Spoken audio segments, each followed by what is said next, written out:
کی رحمت نازل ہوتی ہے۔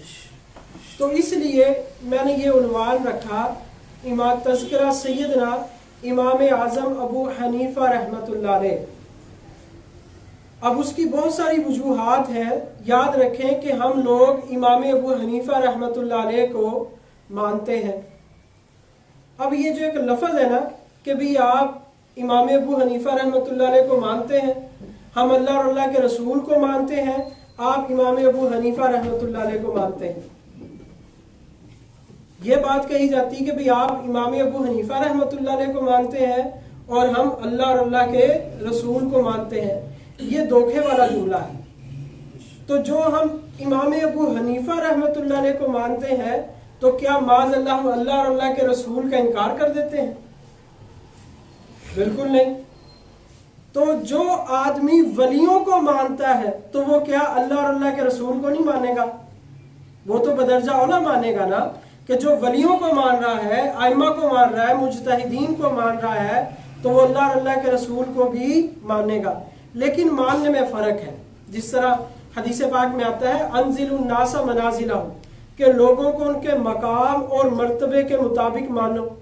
ہم اللہ کو ایک مانتے ہیں، قل هو اللہ احد اللہ الصمد لم یلد ولم یولد، ہم اللہ کو اس طرح مانتے ہیں، اور باقی تمام نبیوں کو اللہ کا بندہ مانتے ہیں، باقی تمام نبیوں کو اللہ کا بندہ، لیکن عام بندے نہیں۔ اللہ تبارک و تعالیٰ نے ان کو خاص اپنی رحمت کے ساتھ چن لیا ہے اور ان کو نبوت اور رسالت سے سرفراز فرمایا ہے۔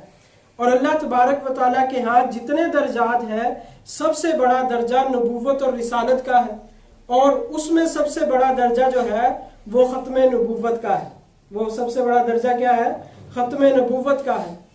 تو ہم نبیوں کو خدا کے برابر نہیں مانتے۔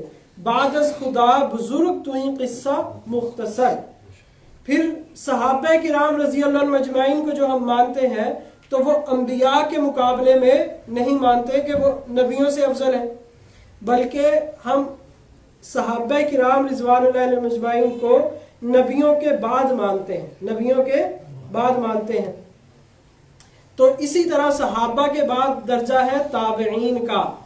تو ہم ہر ایک کو مانتے ہیں، لیکن اس طرح مانتے ہیں جس طرح شریعت کہتی ہے، جس طرح شریعت کہتی ہے۔ ہم کسی ولی کو صحابی کا درجہ نہیں دیتے کہ وہ صحابہ کے درجے سے بڑھ کر ہے۔ تو بہرحال بعض لوگوں کو اس کا نام سن کر، امام ابو حنیفہ رحمۃ اللہ علیہ کا نام سن کر پریشانی لاحق ہو جاتی ہے، اور بعض لوگوں نے تو معاذ اللہ بہت کچھ امام ابو حنیفہ رحمۃ اللہ علیہ کے خلاف باتیں کی کہ انہوں نے دین اپنی طرف سے بنا لیا، اللہ اور اللہ کے رسول کے مقابلے میں ایک نئی شریعت بنا لی۔ اس پر میں نے جو ہے وہ ایک ہماری مجلس میں، علمی مجلس میں اس موضوع پر میں بات کر چکا ہوں، تقلید کے موضوع پر، جس میں میں نے بتایا تھا کہ تقلید کا معنی کیا ہے۔ تقلید کا معنی یہ تھا کہ ماہر شریعت کی رہنمائی میں شریعت پر چلنا، جو کتاب و سنت کا ماہر ہے اس کی رہنمائی میں کتاب و سنت پر عمل کرنے کو تقلید کہتے ہیں۔ نہ کہ تقلید یہ ہے کہ اللہ اور اللہ کے رسول کے مقابلے میں کسی امتی کی بات کو ماننا، یہ تقلید نہیں ہے، یہ تقلید نہیں ہے۔ تو آج امام ابو حنیفہ رحمۃ اللہ علیہ کی جو تقلید کرتے ہیں تو ہمیں پتہ بھی ہونا چاہیے کہ امام ابو حنیفہ رحمۃ اللہ علیہ ان کا کیا مقام اور کیا مرتبہ ہے۔ تو یاد رکھیں، جب کسی آدمی کے بارے میں جاننا ہو کہ وہ کیسا آدمی ہے، تو جو اس فن کے لوگ ہیں، جو اس فن کے لوگ ہیں، ان لوگوں سے پوچھا جائے گا کہ یہ بندہ کیسا ہے، یہ بندہ کیسا ہے۔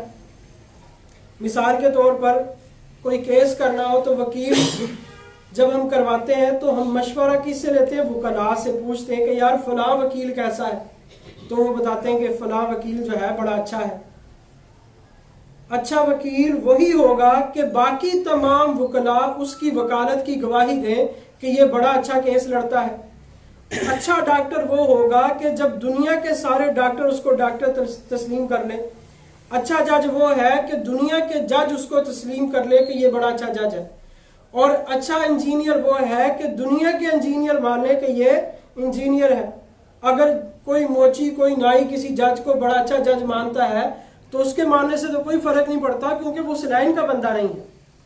تو امام ابو حنیفہ رحمۃ اللہ علیہ کیونکہ علمی دنیا کے شاہ سوار ہیں، تو اب ہم نے دیکھنا یہ ہے کہ جو علمی دنیا کے شاہ سوار ہے، ائمہ مجتہدین ہے، محدثین ہے، ان کا امام ابو حنیفہ رحمۃ اللہ علیہ کے بارے میں کیا موقف ہے اور ان کا کیا نظریہ ہے، تاکہ ہمیں پتہ چلے کہ جس کی ہم تقلید کر رہے ہیں وہ واقعتاً کتاب و سنت کا ماہر آدمی تھا۔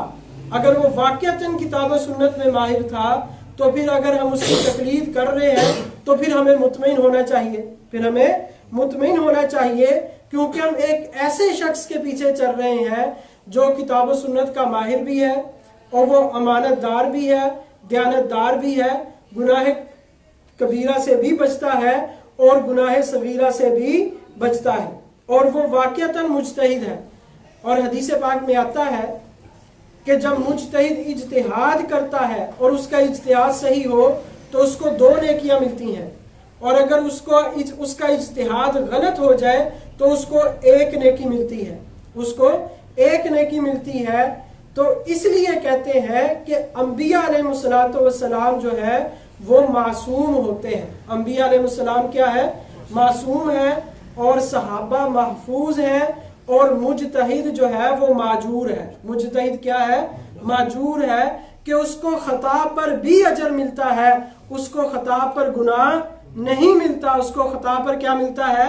اجر ملتا ہے۔ کیوں اجر ملتا ہے؟ کیونکہ اس کی نیت صاف ہوتی ہے، اس لیے اس کو اجر ملتا ہے۔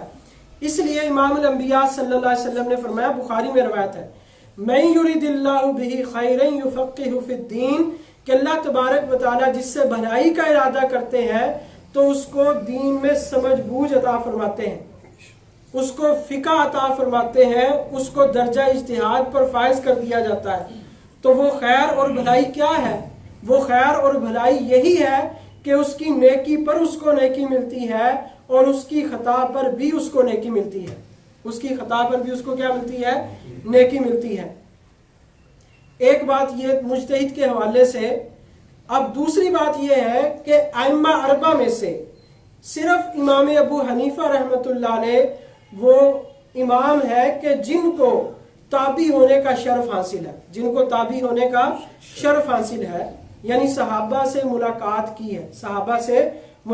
کی ہے، اور قرآن پاک میں تابعی کی یہ فضیلت بیان کی ہے، والسابقون الاولون من المہاجرین والانصار والذین اتبعوہم بإحسان رضی اللہ عنہم ورضوا عنہ، کہ مہاجر